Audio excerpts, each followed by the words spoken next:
Ako'y nagagalak na makabalik at makasama kayong lahat muli mula sa misyon ng inyong lingkod na lumahok sa World Economic Forum sa Davos, Switzerland.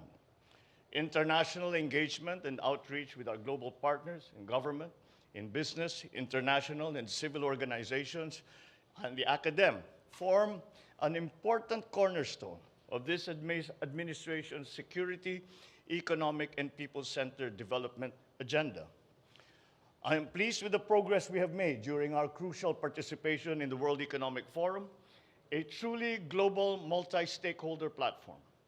The trip has yielded beneficial outcomes relative to new trade and investment opportunities and key partnerships forged to support our development program, a better appreciation for Filipino workers and professionals, and the promise of increased levels of cooperation with various countries around the world. This trip is fairly unique as for the medium to long-term goodwill and interest we have generated for our country, our enterprises, and our people. Through the multi-stakeholder platform provided by the World Economic Forum, the Philippines is able to articulate and exchange views on pressing issues that impact on the lives and livelihood of all Filipinos. Our WEF engagement has enabled the many leaders and experts in government, in business, civil organization, and in the academe that were in attendance to receive the good news that the Philippines is leading economic recovery performance, not only in the Asia-Pacific, but also in the world.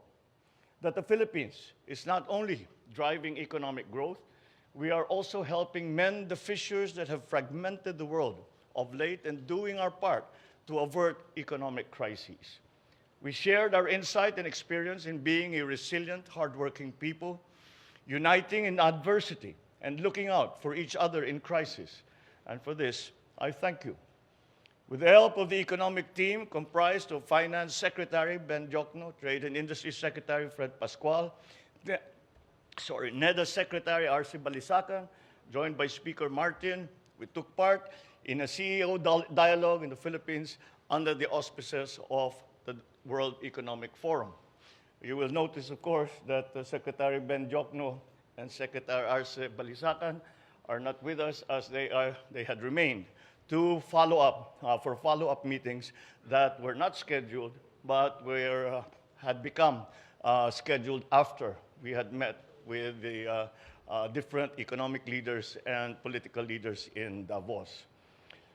I also drew attention to the Philippines' work across trade and investment, monetary and fiscal policy, food and energy security, climate action, structural reforms, digitalization, public-private partnerships, health, nutrition, education, and other social services. I highlighted this administration's policies, including the Philippine Development Plan, the 8-point socio-economic agenda, and various other policies and legislations that spotlight the economic reforms of the Philippines that have led to our sustained growth, even post-COVID-19 and amidst the current global economic downturn. I also discussed our budget strategies, policies, programs, and projects for climate-resilient infrastructure and our flagship Build Better More, and our active policies toward public-private partnerships and other forms of collaboration in infrastructure. All these work is toward the fulfillment of a resilient, inclusive, and sustainable infrastructure ecosystem for the Philippines. I took the opportunity as well to consult with our friends and partners in Davos on the Sovereign Wealth Fund as a means for us to diversify our income sources to generate various welfare effects to the Filipino people, while recognizing that this is a collaborative work with experts and our lawmakers so that its final form is what we intend to be.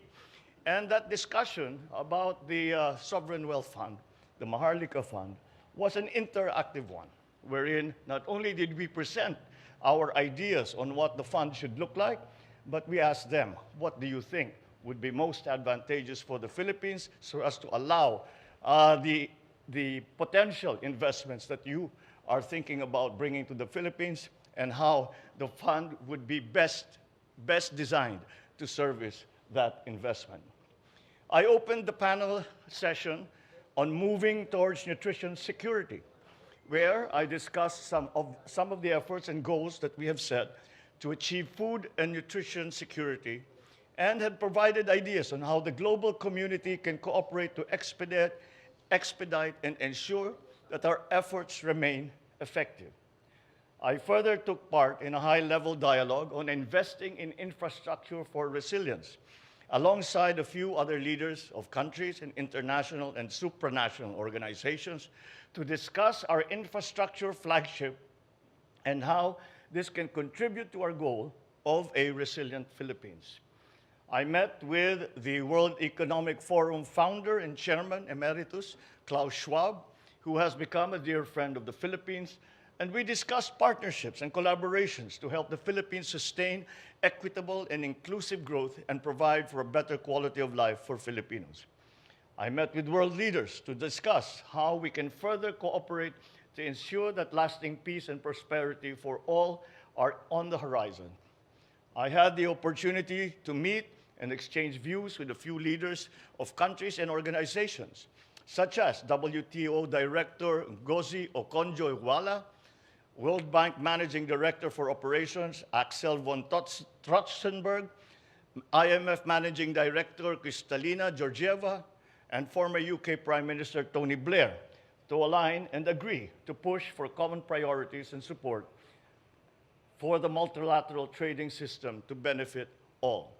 The process that we undertook, really, in Davos was not simply to highlight the new situation, the new economic situation, the new policies, and the new concepts that we are promoting in the Philippines today, but also to learn from the world leaders and the world economic leaders what part the Philippines can play in this fragmented world. That was the main theme in this entire forum, is how do we bring back cooperation in a fragmented world? And we are seen to play a part in that, and especially as a member state of ASEAN and as a leading economy in Asia. I was joined by leaders from the Philippine business community. We took part in several activities to help promote partnerships with our private sector economic leaders. I met with key executives of companies such as DP World, Glencore, Morgan Stanley, who incidentally is going to be now, because of investor confidence, is going to open an office here in the Philippines. The business meetings held promise of new investments in many of our economic sectors, including mining, processing, digital solutions, logistics, telecommunications, renewable fuel, amongst others, and will enable our companies to participate deeper in global value chains. Finally, as ever, no visit will ever be complete without meeting our countrymen in Switzerland and the surrounding areas. We were serenaded, to our great surprise, by a young man by the name of Ivan Mendoza, grand finalist of The Voice of France, who astounded everyone, ourselves included, who showcased how Filipino talent is truly world-class and served as another shining example of how all Filipinos are individual ambassadors of goodwill in their own right. We will now be working to consolidate and develop these contacts and discussions that we have begun. The measure of success will be how much of this we can bring to fruition. That process has begun, and we will continue until we see the final results of these endeavors. Maraming salamat po sa inyong lahat at magandang hapon po.